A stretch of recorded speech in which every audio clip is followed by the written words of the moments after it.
Today we're pleased to be in our new studio and hope you like it. And Dahl Erickson here along with head coach Chris Howell, the Star Valley Braves football team, as they get set to begin their 2015 campaign. And Coach Howell, you've been very generous, willing to come in here and talk to us a little bit about the offense and defense and kind of break things down by position. Appreciate your time. Yeah, I'm excited to be here. As I stated earlier, I always feel like I'm the guinea pig on this stuff, but that's all right. Obviously, super excited about the year. Every year about this time, start to get the butterflies, kind of the pregame jitters, and get real excited about playing football. Well, Coach, first off, let's talk about last year a little bit. It seems like a lot of people, they bring up, hey, we went 2-7, you made the playoffs, but had a real tough outing out there in Douglas, which is kind of our home away from home. That has been the last 5 or 6 years anyway. Right. But a lot of kids back from last year's team. It seems like the overriding concept or a statement that I get from the kids and the parents is we're going to win a few more games this year. What's your thoughts on that? Well, time will tell how many games we win, but we've definitely had a better off season. We as a coaching staff, we firmly believe that games are won in the off season through our off season conditioning program, and just looking at the numbers, much better year than a year ago. And so we're definitely excited this year to go out there and see how we've improved and in what ways we've improved. And we have great kids coming back. We have a lot of returners, kids with significant experience, so it'll be exciting to see how they perform. When you talk about numbers, you're talking weight room numbers and some of those things. Yeah, we have a point system that we put in place this year that measures speed, agility, strength, fat-free weight gain, those types of things, the number of camps that kids have been to, their attendance in the weight room. Basically everything that we can come up with a way to measure, we're trying to measure so that we can put the best athlete out there on the field. And we have a lot of kids that have worked really hard, so it'll be exciting to see where we're at. Well, starting off, first of all, let's talk defense. And I know that's what your favorite is. And last year was a tough year defensively. Gave up a lot of points, way more than I know you want to. Yeah. But a lot of kids back, and you feel much more comfortable with your depth this year overall. Let's start with the secondary in terms of who we have. And granted, folks, please keep in mind this is a kind of a fluid concept, if you will, as we head into the beginning of fall practice. It starts on August 17th on Midnight Madness, and we'll get to that. But let's start in the secondary. Who do we have coming back, and what are some concepts back there that you feel like will be improved on from a year ago? Well, we really only lost one person in our secondary, that being Jesse Sanders, and Jesse was a 2-year starter, so it's a big loss. It's a significant loss. But everybody else is back with a significant amount of playing time, and even the other kid who will kind of take Jesse's spot, so to speak, played. He started in 2 games and played in every game, and was on almost all special teams. And so we feel pretty confident about what we have back there. Plus, Chris Erickson's back from that knee injury he had a year ago, so he adds some depth to what we have as well. So, kind of looking at who we have coming back. Obviously, Reese Heibel played safety last year. We're not exactly sure how much we're going to play Reese on defense this year, just because we understand how important he is to us offensively. But he can certainly step in and contribute at key times. Also, Bailey Johnson, who Bailey's my kind of guy. He's a blue-collar, hard-working, tough-nosed kid.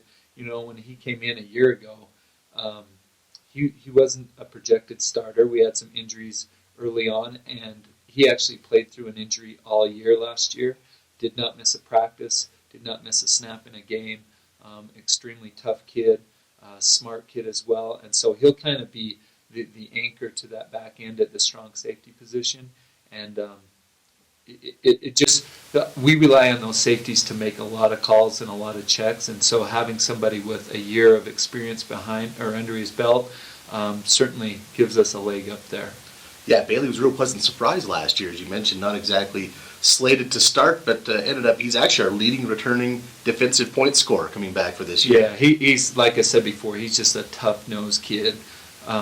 and wants to do the right thing all the time. So I'm really excited to have Bailey back. He's healthy right now. He had a great off season from December 8th until now. I think he has the most lifts on our team with well over 100. Had a good summer. Played really well at our 7-on-7, so we're excited about Bailey for sure. The other person that is returning from last year is Sean Pittman. Mohawk and all. Yeah. Oh yeah. Love it. Got its summer mohawk. Yeah. Well, there's a core of those guys that cut each other's hair, and it doesn't look great. It looks great. But the one thing that I really like about that is those kids are spending a lot of time together, and I think that's a positive thing. Building that team chemistry. And Sean, as we've kind of mentioned before, probably your biggest hitter, especially in that secondary. Absolutely, and because of that, and some things that happened at camp with the way he played, we're looking at moving him to a safety spot, probably to replace Reese at that free safety, because he is so physical and he's rangy. He covers a lot of ground, and so I guess the big question mark will be who we play at that field side corner. Right now at the boundary side corner, Alex Howell will play that, but he could play both sides. He could also play the field side. He's a really good open field tackler. I wish he was a little bit taller, but we can blame his mom for that one. Careful there. Yeah, for sure. But he understands our defense as well as anybody. Has been around the game a lot, and so we're excited for what he brings. If you look at all of those guys, Reese, Sean, Bailey, and Alex, those guys have been in the weight room a ton. Sean, for example, is a 160-pound kid who power cleans 275, and so the payoff hopefully will be good based off of the amount of time they put in there. And then there's a core of other kids who will kind of fight for that field corner spot or that other corner spot. We're going to look at a number of kids. Mason Erickson has had a good offseason, has traditionally played safety. Same thing with Chris Erickson, has been a safety. We're going to take a look at him there. If he doesn't play, if those two don't play that corner spot, they'll be able to back us up. Mason, as a sophomore last year, had played some snaps in the varsity games. I remember specifically against Cody, he came in and played some significant minutes. Really an athletic kid. Yeah, absolutely, and just needs more time in the defense. So we'll figure out, where those guys fit the best. Joey Swanson, Dylan Schwab. There's a number of kids that we'll take a look at as far as that other corner. But the good thing I think is, last year we didn't have a ton of depth. We had a lot of kids out, but the majority of them were sophomores. We had that huge sophomore class, and so almost 30 kids. Yeah, and a lot of those kids just weren't ready for the varsity level, and now they have a year of experience under their belt, and we'll see what happens. Well, kind of sticking one more question in that secondary. Last year we faced some good quarterbacks. You think about Brandon Fullerton of Riverton. You think about the game that Blake Hinsey had for Cody, 9 of 10 in that game. This year, what do you anticipate? It seems like maybe this year's schedule is going to be more of a run-oriented type of schedule, at least on paper. What are your thoughts on that? Although I do anticipate a pretty good quarterback in week 1 in Preston. Yeah, Preston's quarterback also had a really good game against us last year, as I've been watching that film this week.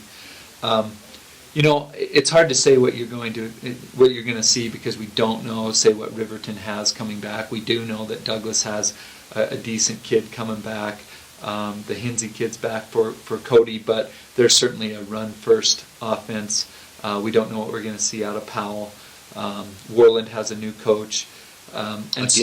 Again, and we don't say that lightly. In fact, we give our support to the Worland folks. That's a great football town, but yeah, they're on their 6th coach in 5 years, so we really don't know what they're going to do. Right, exactly. We do know that he came from Douglas, and so kind of anticipating a little bit that he'll bring that Douglas scheme, but that doesn't necessarily mean he will for sure.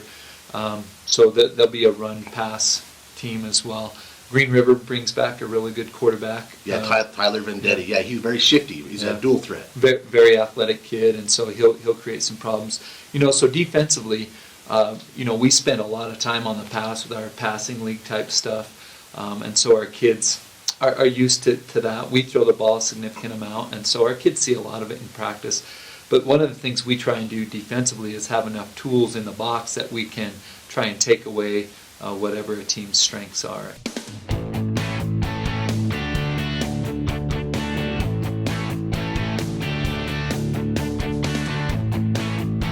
All right, time to look at the offense now. Dahl Erickson here is part of SVI Media, joined by Starlight Braves head coach Chris Howell. Toph. I've never gotten into that because I didn't know if I was allowed, but Coach Howell, that's what I call him. Coach, we're going to talk about the offense. And last year, the Braves averaged just over 23 points a game. A lot of teams would love to average 23 points a game. So there were some positives on offense, and in particular, you got to start with Reese Howell in the backfield. Reese is a junior, threw for just a shade under 1,500 yards. I had him for 1,495, 16 touchdowns. The thing about Reese that's impressive to me coming back, even when you compare him to the other Wyoming 3A quarterbacks, his completion percentage, he's almost 60%. Your thoughts on Reese this offseason? Reese has had a great offseason, like a lot of our kids. Has worked really hard in the weight room, but also he's thrown the ball a lot. We went to a couple 7-on-7s where he improved every single game. But then he went and spent some time at the Barton Academy. Again, this will be the second summer he's been out there. Barton Academy is basically a quarterback factory that does one-on-one training with quarterbacks. Jake Locker is a Barton Academy kid. The Heaps kid that was at BYU a couple years ago was a Barton Academy kid. They're well known in the Pacific Northwest for being one of the best quarterback coaching kind of schools, if you will, around. And so he went up and spent 3 or 4 days with them, and then went back the following week to a big showcase camp up there with colleges from all over the Western United States and with some of the best quarterbacks in the West, and really graded out well. They had some really good things to say about him. So he's worked hard at his trade, at his craft. He's just like another coach on the field. There were times this summer where it was just me out there with those kids, and I know what we're doing on offense, but I don't necessarily know the particulars because we split our staff, and so Reese is actually doing all the coaching, and I'm just nodding my head and saying, "Yep, do that," and it's working, and he's a great kid, and we're super excited to have him back. Well, an athletic kid, almost 6'3". I famously mentioned on a radio show on our Black Mountain Country Morning Sports Friday, make sure you watch it, mentioned that a few weeks ago. That said, "Hey, Reese is about 145 pounds." And then on Twitter, he immediately he's like, "Man, I'm not one. I'm 165." And so he's like, "Don't make me sound like more of a string bean than I actually am." So about 6'2", 165, and a lot of experience coming in. Actually, threw a few passes as a sophomore, but then the full-time starter last year had a very good season. And I think a lot of teams would be grateful to have a guy like Reese coming back to take snaps. In terms of the offense, we ran a lot of pistol formation. Mm-hmm. Do you anticipate that being similar to last year? I mean, obviously, we don't want to give away too many things, but your thoughts on how you might utilize Reese this year? No, yeah, we'll be our base offense will be that pistol two-back that we ran a year ago. I would say we used him to run a little bit, and it'll be similar. We have a plethora of running backs that are going to be able to take the ball, and so I think you'll see us a little bit more in that two-back. We'll go single back with 2 wide. We'll go 3 wide. We'll go 5 wide. So that's the one thing I love about Coach Young's offense is there's a lot to prepare for. As I look at it from a defensive perspective, what are you going to try and take away? And when you take something away, he has an answer for it in most cases. And so I really like what we do on offense. But yeah, Reese is the key to that. Whether we decide to run him out of that single back stuff, or whether he's handing it off or play action or whatever, he's gonna make us go this year. And going right into that backfield, Coach Young and his offense, 3 straight years with a 1,000-yard rusher. You had Ryan Bruff and Brian Burton, and then last year Jesse Sanders. And So now it's become the expectation almost. Who's going to rush for 1,000 yards in the Braves backfield this year? A lot of candidates. Yeah. So in my mind, we may not have 1,000-yard rusher because those carries might be spread out amongst 4 or 5 guys. And in my opinion, we're better off that way because I feel like towards the end of the season, those guys are still fresh. They're not worn out from 11 games of 30 carries a game, and I think it takes its toll. So the more we can spread that out and have quality carries from different guys, I think the better off we'll be. So we've looked at moving Kyler Battleson back there. He's a big kid, over 200 pounds. Probably he's 5'11", maybe 6 foot, about 205, 210, and it is really tough to tackle. We saw that a couple times last year when we gave him the ball on some of the counters and things that we used him with at that age spot. And so we like that option, kind of a downhill runner. But then we also have Kellen Hansen, who's one of the faster kids in the state, who showed at the JV level and sometimes at the varsity level that he can get the edge and then turn on the jets. And so we really like that. And then, we kind of have the best of both of those guys in Hunter Jacobson, who will just be a sophomore, who's a tough downhill runner, but also makes moves in space and can carry guys with him. And so I think, by conference play, some of those things, he's going to get some opportunities. And then, as we mentioned before on defense, Colin McGinley was an all-conference running back linebacker in the state of Idaho last year as a sophomore. And so if we can get him healthy, he's another kid that can carry the ball. A big kid. He's about 225, 230 right in that range. Well, he lost since he hurt his ankle. He's actually dropped 16 pounds. We weighed him last week. How does that work? If I was hurt, I would gain 16 pounds. Yeah, exactly. Well, that's youth for you right there. And then we have a Brown kid that moved in this summer as well, who played in Mesquite, Nevada, and so he's another kid that may take that fullback spot. Until Colin gets back. But then we also have Brandon Coons, who's had carries. We've looked at maybe playing Wyatt Erickson back there, Connor Smith. And so there's a number of kids that we're looking at. Dylan Schwab's another kid who will get some carries, I think, probably more at the tailback position. But, there's a lot of kids that are capable. So a lot of options in the backfield. As you said, you may not see 1,000-yard rusher. And that's kind of how it used to be back in I remember I went to school in the 90s. Yeah, it seemed like 3, 4, 5 guys that had between 500 and 600 yards, and that's kind of the way you'd like to do it this year. Yeah, I think one of the reasons that we've had 1,000-yard rushers, they were all good, great kids, but we didn't have a lot of other options besides those kids, and so we were limited to some degree as to who was going to get the ball, and so they had some success because of that. But I also think that the idea of spreading it around is a good idea. And speaking of spreading it around, let's look at the receivers. I got a lot of kids vying for catches this year. They will have to replace the productivity of Cole Critchfield. Had 50 catches last year. That's a school record. That was a school record.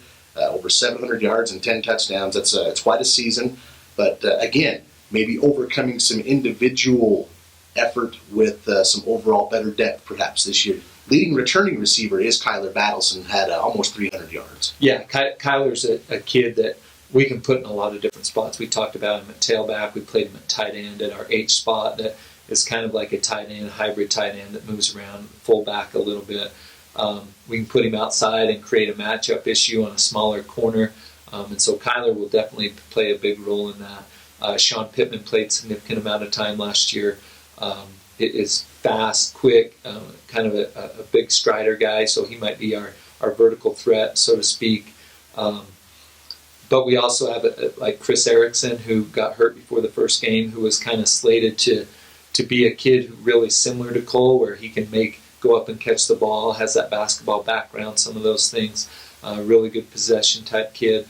We tested. I was worried about his speed and agility coming off of that injury, but he tested last week and he was about a 4.8 in the 40, and his pro agility time, change of direction time, has come back down to where it needs to be, and so I'm really excited about Chris. And then we have Bailey Johnson again, Alex Howell, who both had good summers, good off seasons. Look at playing Alex kind of at that one of those inside slot spots, kind of where we played Cole Battleson a few years ago. Kids that are pretty quick side to side. Also, Tad Graham played a little bit of that last year. And Alex creates a situation where if he catches the ball, he can make some guys miss. Joey Swanson's a very similar kid. Mason Erickson, very similar in that regard. Connor Smith played at the tight end spot during camp. Played really well during 7-on-7. Again, Hayden Erickson had great 7-on-7 tournaments. And so there's a slew of those kids. Yeah, well, it's named about a dozen. Yeah, So. and I was talking to somebody yesterday about all of our receivers, and I think I counted 19 from our sophomores all the way up to our seniors, and so there's a bunch of kids in there who can catch the ball. Well, and they'll be all vying for passes from very good quarterback Reese Howell, which takes us to our next part of the offense. Reese, you need a little time. You need a little time up front to find these capable receivers. Who do we have coming back on the offensive line, and in terms of, obviously the center is a big position in what we ask them to do, and some things of that nature. Who do we have coming back, and who do you expect to be competing for those spots? Well, we have 3 kids coming back with significant time from last year. McCabe Smith started at center. We're hopefully going to move him to guard, just because we can protect that center in a lot of ways with the 2 guards, and so we want to move him out where we feel like he can help us a little bit more. And so Denton White, who played last year, had some snaps both at tackle and at center, will most likely be our center. And he's had a great offseason as well.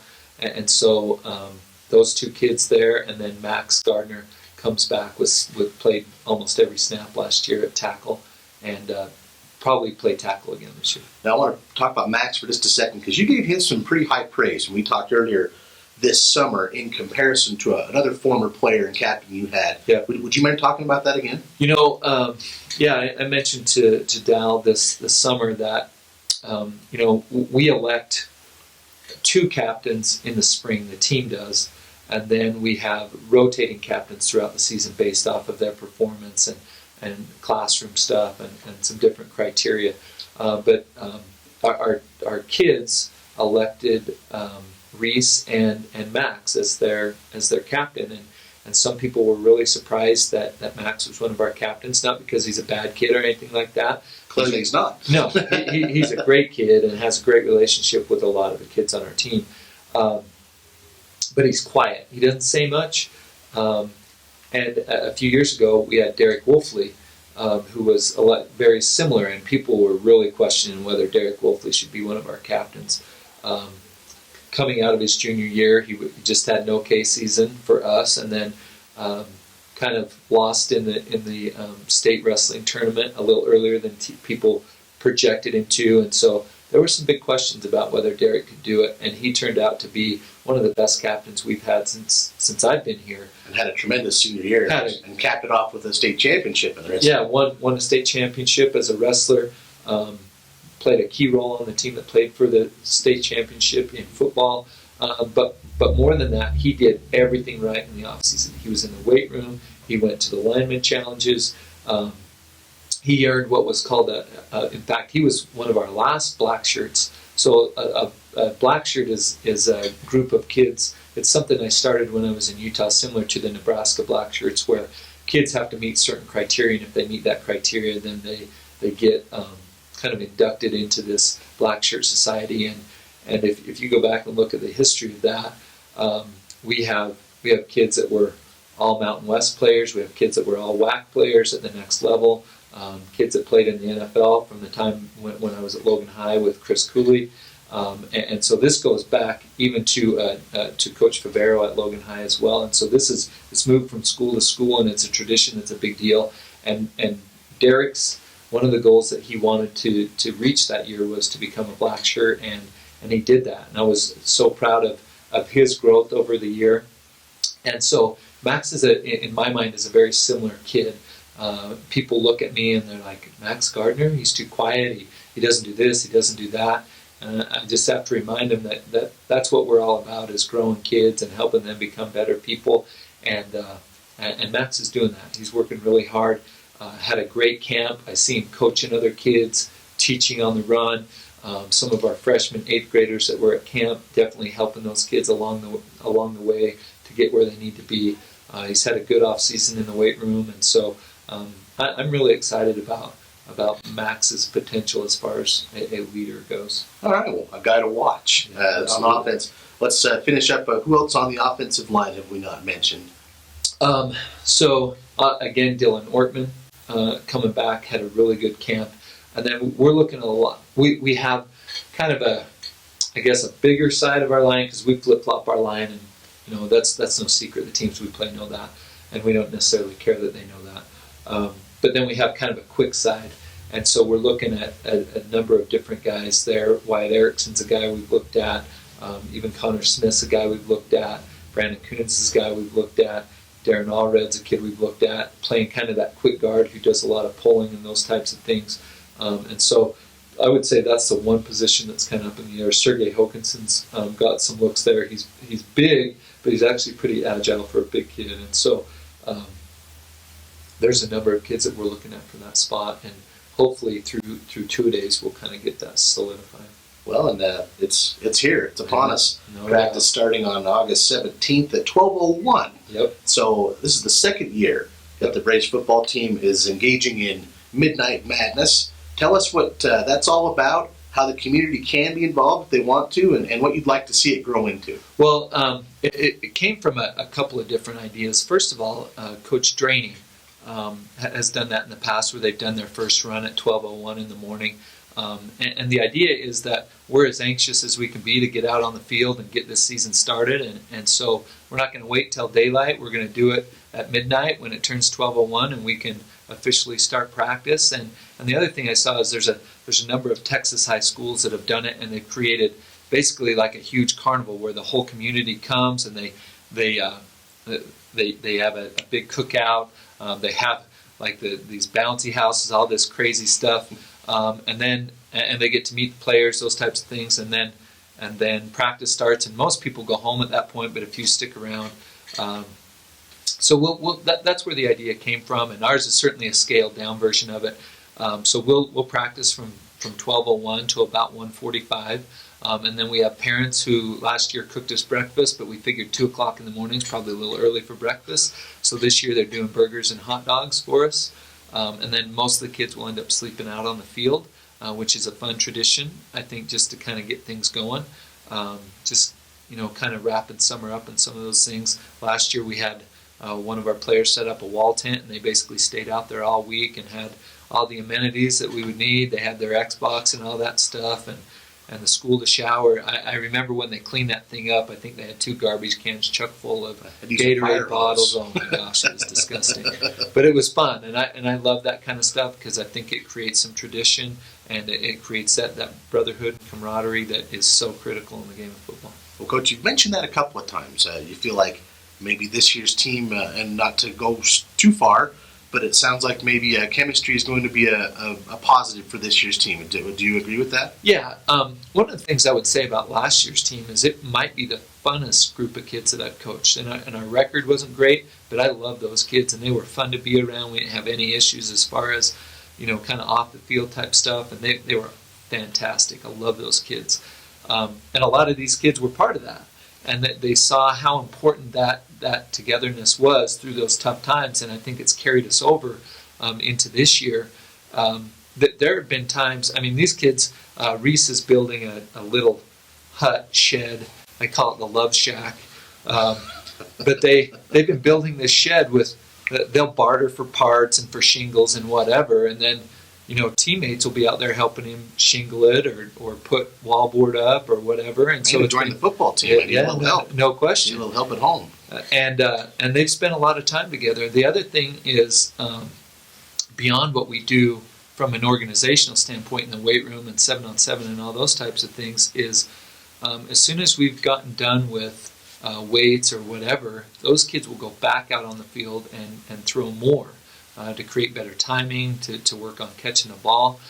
There's been several nights where I've had to turn the lights on for them so that they could see, and there's been other nights where I've had to kick them off the field because I'm ready to go home. And so I love that. They like to spend time with each other. They like one another, and I think that'll go a long ways into hopefully helping us be successful.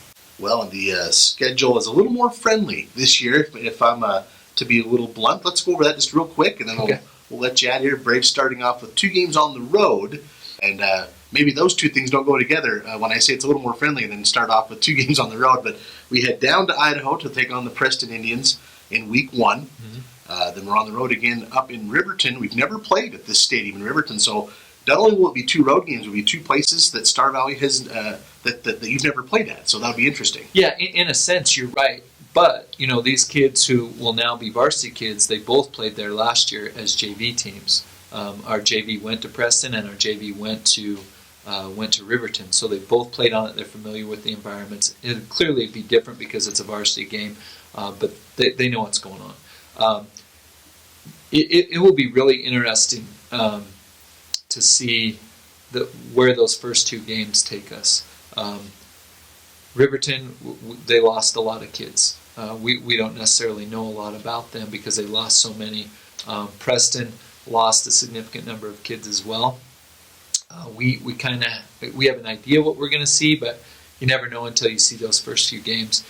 Road games are always tough because of the travel. The Preston game, I think, an hour and a half, hour and 45 minutes. That's a breeze for these kids. Yeah, for our program, that's as close as we're going to get. And even the 4 hours to Riverton is nothing, which is crazy to think of.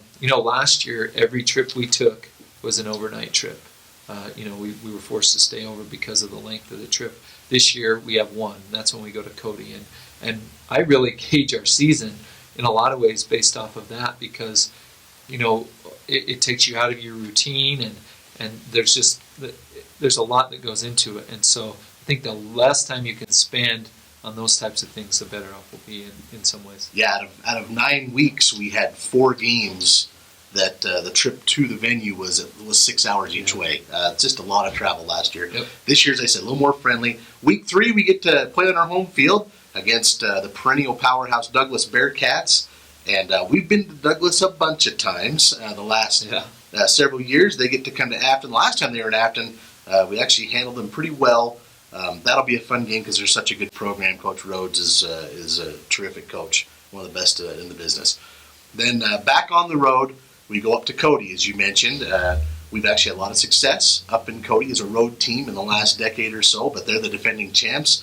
And they do have some intriguing pieces coming back. Blake Hinsey, Cameron Myers, couple other guys, so that'll be interesting on that field. Yeah, back to Douglas.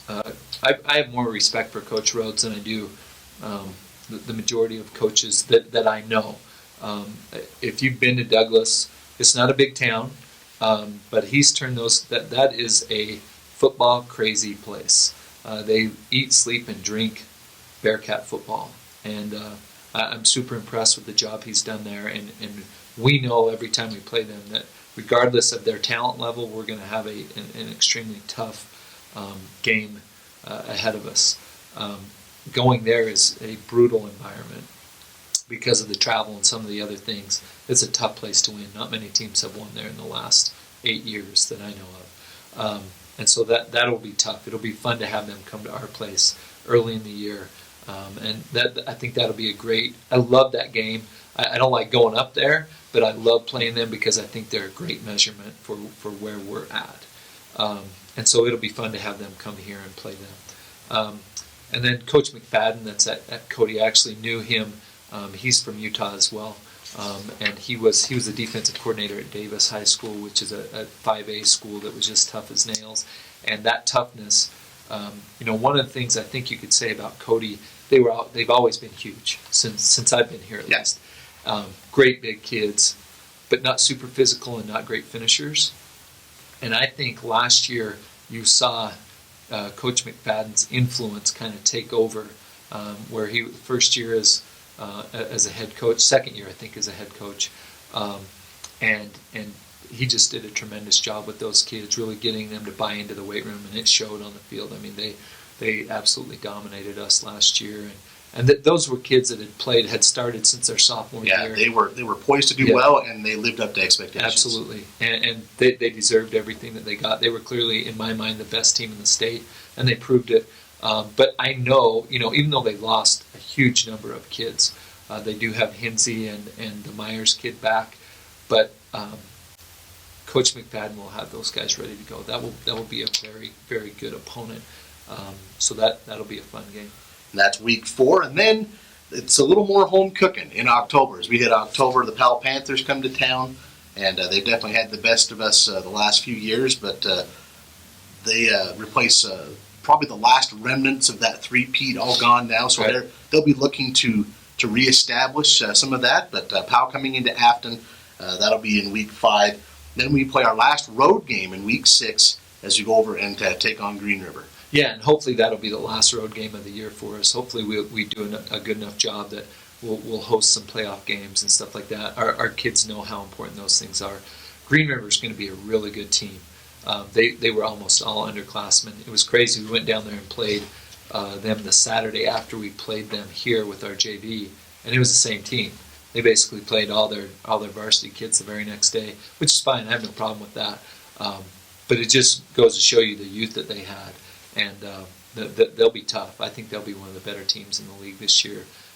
Coach Nagy is a good coach, has a great background, and I just think there's some things going on that he's battling with as far as trying to turn that program around. But his first year, remember, I think they won the league title, and they were tough. They were loaded. They had some good players, and so I think he's doing a good job getting them back to that point.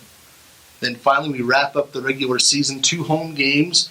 One, the Warland Warriors, as we mentioned before, will be on their 6th coach in 5 years, Coach Weber from Douglas, taking over that program. And then wrapping up with the Jackson Bronx and Theo Dawson. He's getting a lot of press right now as a Division I prospect. And of course, Star Valley Jackson and Afton. That's always a fun one. And I think there'll be some extra incentive, I think, for that game this year because of them beating us last year, and also some of the stuff that went on prior to and during that game. And I know that there's a lot of people who are really excited for that game, me being one of them. Obviously not looking into the future too far, but that will be a fun game. Theo deserves everything that he's getting. He's a legitimate player. He had a great game against us last year. He's extremely tough to tackle. Rumor has it that they've changed their offense a little bit. We'll see. I don't trust him. That. I don't trust him. We'll see what happens. We'll see what happens.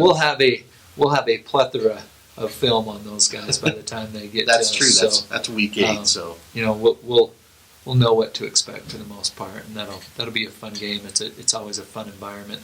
Last year they had a great year last year, 7-2, and that was one of the funnest environments I've been in.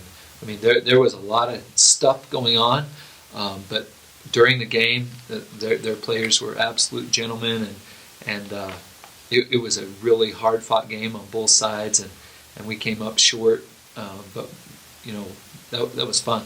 That's what real rivalry is supposed to be like, and I know that we've been on the winning side of that rivalry for a long time, and it was hard to take that dose of medicine, and so our kids will be ready for that game. And then, of course, teams we don't see, some teams like Torrington, I think, who upset Jackson in that opening round, I think they'll be very good again, and I guess we'll have to see what happens on the other side of the state with Lander and Torrington. Rollins was back in the playoffs last year after an absence, so 3A is generally the most up for grabs and most entertaining class, top to bottom, I think, and Coach, you're right in the middle of it. Yeah, I expect us to be right there, and hopefully we stay healthy. That's always the big key at this level, where you have a certain number of kids, and if you lose one, there's just a pretty significant drop off. But as we mentioned before, our depth this year should help us both in injury prevention, and then if we do get some, that we can have some kids step in and play well. We've been speaking with head coach Chris Howell as he gets set to begin his 8th season at the helm of the Star Valley Braves. Practice beginning on August 17th. First game on the road against Preston Indians on September 4th. It's football season. Hope you enjoy it.